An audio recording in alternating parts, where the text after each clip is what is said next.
Okay, we've got Justin here. So he is my former Mormon, aka Foreman. So I've got you here because the Mormon conference just happened recently, and I wanted to talk about some changes that they made. So I've got the LDS website pulled up here, and they list their own important changes, important to them, of course. So I was going to go through that afterward. We'll just go through some changes that you have. You were saying that the Mormon Church made some changes. What was it that they changed that was pretty important? So there are two big things mostly. The first of which is they changed entirely how their church is structured as far as the actual event of going to church. Um, where they switch it from a 3 hour to a 2 hour, and then they had like an alternating week thing. It really doesn't matter if you're not actually part of the church. Okay, so what was it before? It was a 3 hour thing. So it was like 3 hours on Sunday, I guess, and that's going to the Yes, chapel, right? 3 hours on Sunday. They're going to the chapel. Okay, And then if you're a teenager, you also like 5 hours a week of seminary and another hour. But that's if you're a teenager. Um, gotcha. but they did that, and then they're also releasing this book, and they're releasing a new doctrinal book, teaching book. No, it's not doctrinal. It's for teaching. That is explicitly designed to be taught within the homes. So what they're trying to do is they're trying to move where the gospel is taught from the church to the home. I know that Jehovah's Witnesses have really pushed lately this whole bit about how you're supposed to be holding like a family worship, like once a week for like an hour or something. You all sit around and talk about and read their literature. I guess it's that kind of thing. So it's sort of that kind of thing, sort of not. It's interesting. So you're expected to do some kind of extra thing on Sunday that is like extra worship. And then on Mondays, you're also expected to have a family activity that involves some aspect of church. On Mondays, you said. On Mondays, yes. It's called Okay. like Family Home Evening. It's not called like Family Home, it's called Family Home Evening. Okay, Excessive like is interesting. excessive. All right, that's really Uh, interesting. So those are a couple of big changes. So they released a book to be studied among the family. Do we know what is in the book? Like what kind of things the book says, or what's that book called? Actually, do you have a um, beat on that?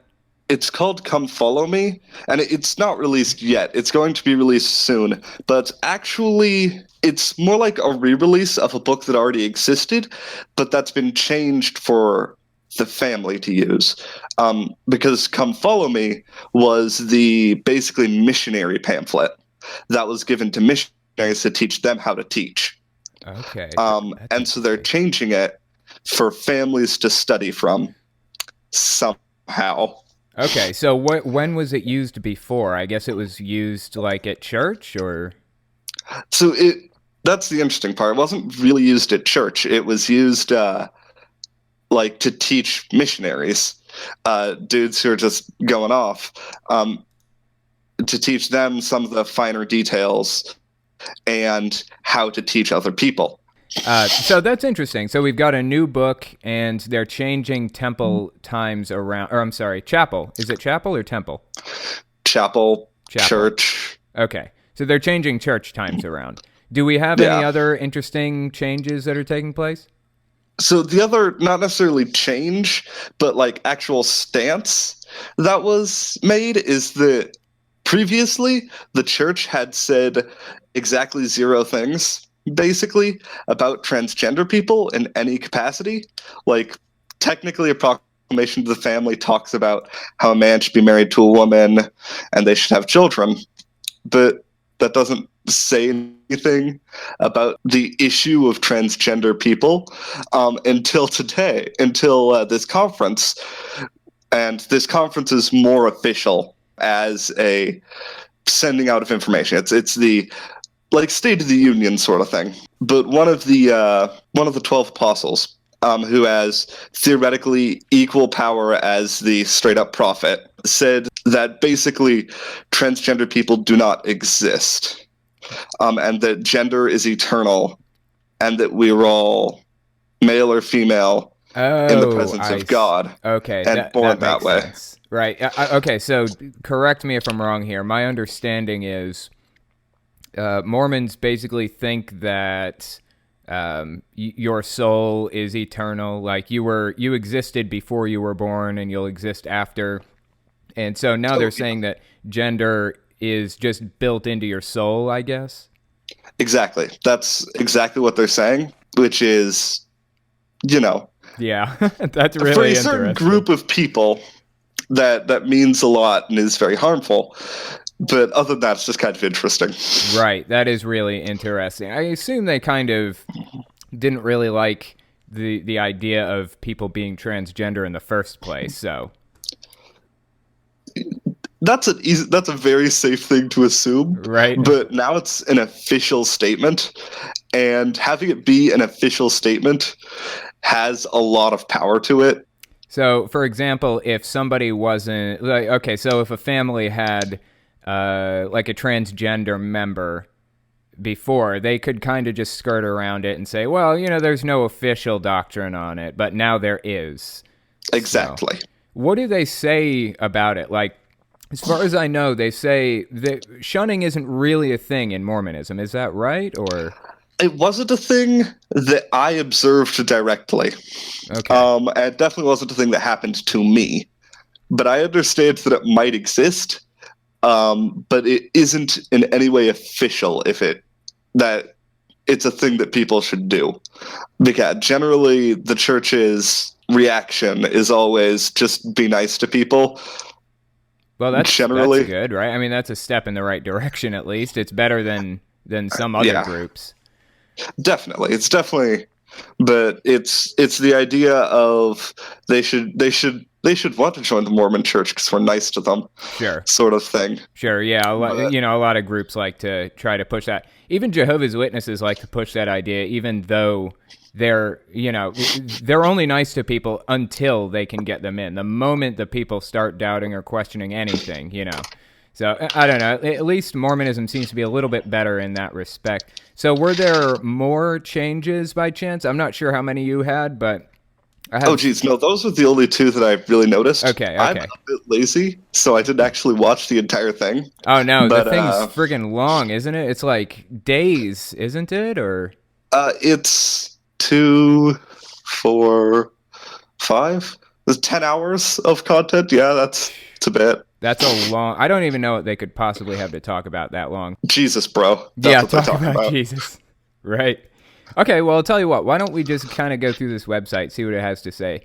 So, like I said, this is the LDS.org website. So, this is biased information just from the start. I'm kind of wary of trusting anything they say. And they're kind of talking about the thing that's important to them, not to society. But I just went and got the actual transcripts for all the stuff I was looking at. That's like, okay. Yes, that is what I need to do. To be exactly what they said. Right? So that's probably a quicker way than watching the videos. Less entertaining a little bit, but it's quicker, I'd say. Oh, no. You don't want to watch the videos here. The most boring thing you can possibly imagine. Right? I think I've just kind of glanced at one time for like a few seconds, but yeah. That's religious meetings for you. They're boring as sin, I guess. No pun intended. I've got, let's see. Oh, shoot. I hit the wrong button. Okay. So I've got the LDS website up here, and they list 4 changes that are important to them. Of course, transgenderism is not listed here because they don't see that as particularly important, even though it has massive ramifications for a lot of people. Yeah, they don't see it as important at all. I know. Hence I imagine they probably just mentioned it in passing, too, for that matter, or just spent like a couple of minutes mentioning it. It's kind of messed up. Oh, yeah. What I told you was basically the entire quote. That's crazy. Like, it is 3 sentences of, yep, gender is eternal. All spirits are born male or female. That is so crazy, man. I mean, these people And that are... is all they say. I don't know how they can rationalize these ideas and beliefs to themselves. It's really crazy. But you know what? I rationalized ideas and beliefs. So I can't speak. But anyway, so we've got, here's number one. It says new leaders sustained. A new first presidency and 2 new apostles were sustained in a solemn assembly held during the Saturday morning session. During the Saturday afternoon session, additional new leaders were sustained, including 5 new members of the presidency of the 70, 8 new general authority 70s, and a new young women general presidency, new counselor in the primary general presidency, and nearly 60 new area 70s. Okay, so I'm wondering if you can tell me what is a 12 apostles member? So a member of the 12 apostles is a person who has equal authority to the prophet and the first presidency, who theoretically all have an equal amount of priesthood power, but one of them is chosen to lead over the rest of the 12. So they're all called prophets. But one of them is the prophet, who is the leader of the 12 apostles. Okay, so what role does he play as the leader? Does he is he a tiebreaker when they're talking about decisions, or? Generally, the prophet is the final decision if there is any dissent, but the idea is that none of the dissent gets out into the general public ever at all. I see. They have to be seen all of the 12 in agreement, are always or whatever. In perfect agreement via the Spirit. Okay. Exactly. That makes sense. So what is this area of 70s? Do you know anything about that? Presidency of the 70? The 70 is the leader of a particular area. Like, there's a 70 in charge of the Northwest of America. They're administrative dudes, mostly. They're like 2 steps above stake leaders. Okay, and a stake is kind of like an area of churches and stuff, right? Yeah, exactly. Okay. So they're just slightly higher on the hierarchy. Well, significantly higher in the hierarchy, given 2 steps is a pretty big distance. Got you. Okay. And the leader of the 70 has some special powers, but I really forget what those are because they don't have a huge impact. And mostly they're administrative in nature.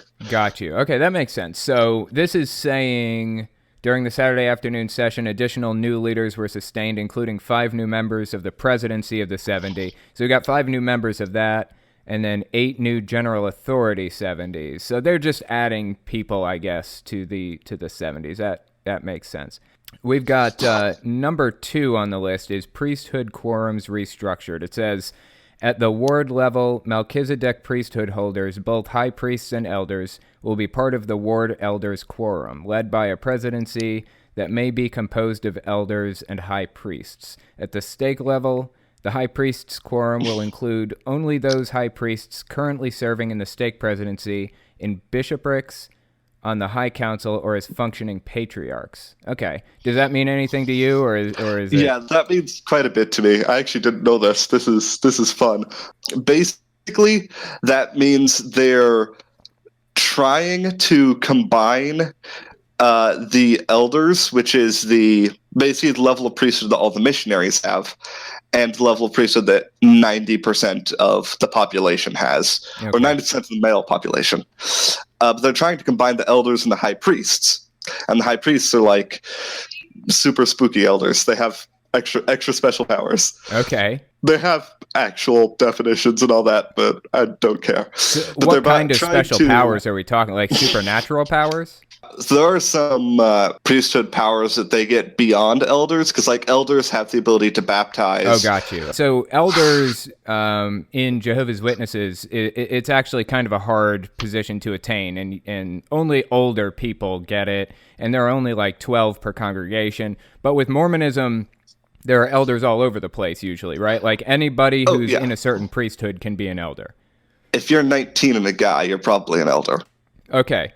So in elders all have the likelihood. ability to baptize people and things, but this priesthood we're talking about, or was it the priesthood or? So the Melchizedek priesthood, it encompasses elders and high priests and other people. Basically, it's the greater priesthood. If you're a teenager, you get the Aaronic priesthood because Okay. they want you to feel involved and invested, so you're less likely to go away. Wait, no, that's not why. I mean, it is kind of why, Right. but Okay. I'm with you. Okay, so let's take a look at number 3 here.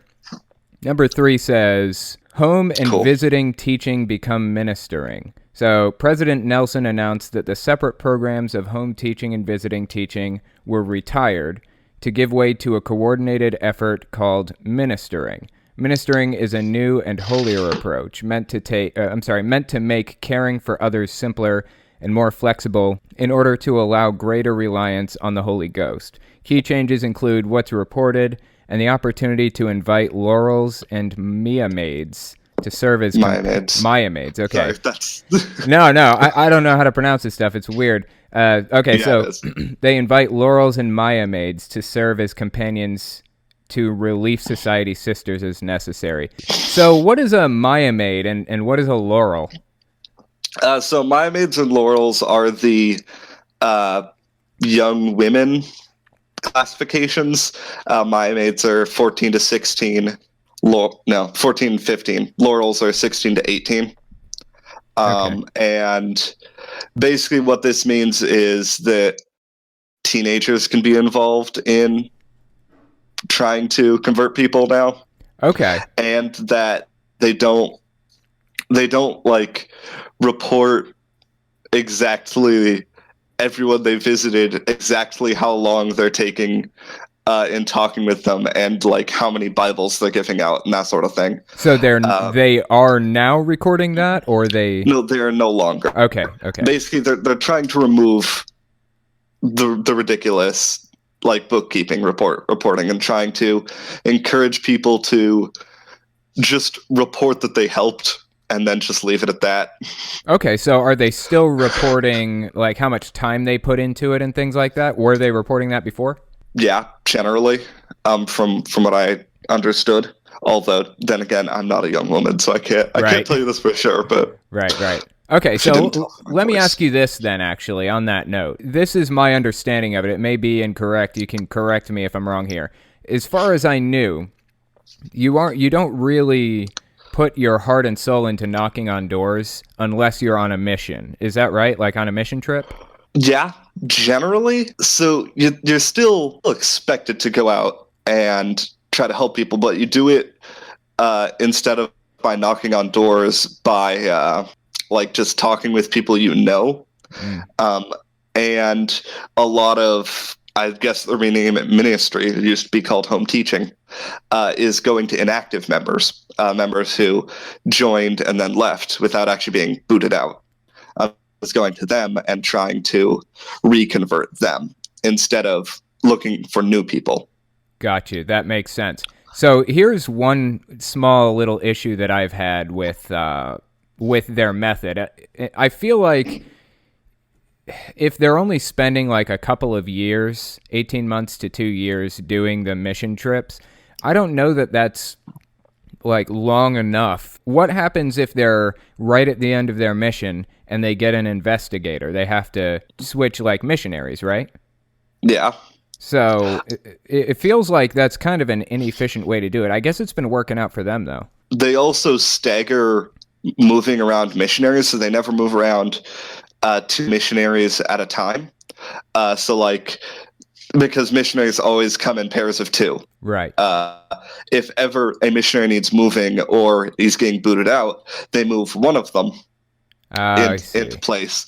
So that way, any investigator will know one of the missionaries and will be able to, and the missionary, the investigator knows, will be able to introduce him or her to the new missionary, and they'll be better acquainted that way. There you go. See, I had this issue and they'd already resolved it. That's what you get with cults. Okay, so we've got number 4 here. This is the final one. It says 7 temples announced. President Nelson announced that new temples will be built in Salta, Argentina, oh God, I'm gonna butcher these names. Bengaluru, India, and then Managua. I shouldn't even try to pronounce them. Some weird place, some other weird place. Philippines, Layton, Utah, USA, Richmond, Virginia, and a major city yet to be determined in Russia. That's interesting. What do you think of all that? I'm kind of surprised they're announcing temples, actually. I remember just before I left, they announced like 20 of them. And like none of them are even close to completion. So I know the last couple, they've been not announcing any temples because there are a whole bunch that are under construction still. And I'm very much doubt that they're finised. So So it's kind of an interesting that they're embarrassing situation for them then. announcing a little whole bit. bunch of new projects without having finished it. I mean, it's not necessarily embarrassing. It just means they have like more money than they initially thought they did, right? Because that Right. means they're announcing a whole bunch of temples because that is their budget and that is generally where people are. Okay. And then they're not expecting to announce more. And then, oh, whoops, we have plenty of money to pay for these temples. Let's build a few more. Okay. There are more people. Yeah, that's fair enough. What I was thinking was something along the lines of they started projects, they couldn't really finish the projects, and they just been kind of sitting there, and then they start new ones. But yeah, I think you're right about that. That kind of alludes to them having more money than they thought. And I found it also very interesting that they're building a new city in Russia because, of course, Jehovah's Witnesses are banned in Russia now.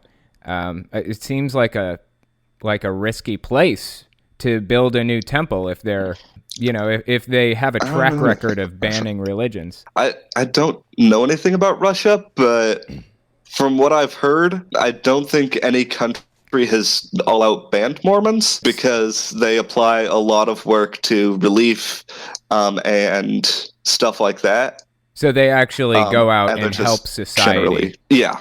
Okay, that makes sense. Jehovah's Witnesses do not. They don't. They only help fellow believers. So that wouldn't surprise me if that were part of it. Yeah, well, that's really interesting stuff. I appreciate you coming on and discussing this with me. I think we're at the end of our time, so I will talk to you later on. Okay. Yep. Talk to you later. See ya.